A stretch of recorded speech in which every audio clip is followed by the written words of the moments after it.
Problema honetan datu asko daude, orduan egokiena izango da zuzen batean adieraztea, eta txukunta ordenatuak izango ditugu. Jarriko du zuzena, eta zenbaki guztiak negatiboa dira, kristo aurreko direlako, ezta? Jarriko dugu, 579. Hau da, Pitagoras jaio zen urtea. Eta esaten digute, 94 urterekin dizela. Orduan, hori da, harago. Zerotik gertuago, ezta? Kaso honetan egin bako dugu batuketa bat, ezta? 579 gehi 94. Nola bat negatiboa den eta bestea positiboa den, keketa bat egin bako dugu.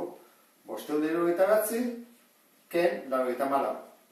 Eta ez ezagugu, 5, hemen 7, 200.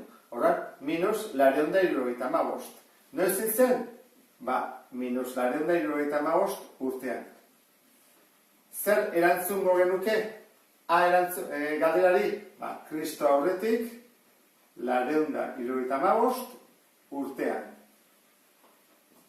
Bigarrena, Anaximandro. Anaximandro hil zen 557 urtean. Ordan, 557 hemen dira erdian gutxora, ez hemen, eta ez hor, baizik hemen. Delako hau baino handiagoa eta baino txikiagoa. Ordan, 557 negatiboa, hau da, Anaximandro, bere irakaslea zen, horrek esan nahi du, jaio zela lehenago, haraka.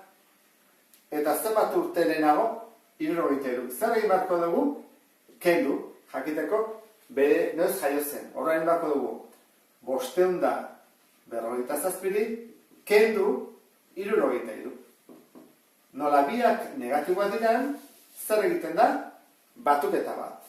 557 gehi 73. 6. Orduan da, minus 610. Jarko du hemen, minus 610. Hoi da, Anaximandro jaio zen urtea. Orduan, jarriko genuke, Kristo aurretik 610 urtean. Eta baina, falta zaigu, azkena. Eta azken honetan, galdetzen digute, zenbat urte zituen Pitagorasek Anaximandro hil zenean. Orduan, Pitagoras hemen jaio da, eta Anaximandro 557an hil zen, egin beharko duguna da 579 kendu beharko dugu 557. Orduan, kaso honetan, minus, plus bihurtzen da, kenketa bat behar dugu, ez? 579, ken 557. Bi, 0. Orduan, fe izango da, 22 urte zituen izenean, bere irakaslea. Oango zen, laugarrena egitea.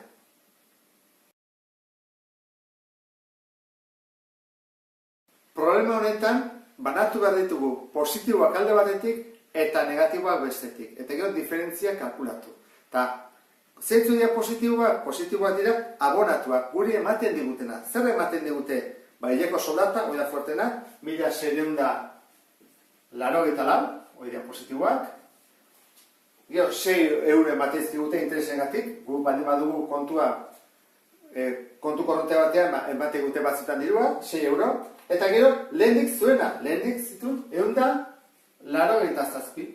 Hau da, behar duen dirua. Orduan, 17, masei, 17 bat, 8, orduan, behar ditu, positiboak 1817 euro. Oan guazi guztia negatiboak zen baritan.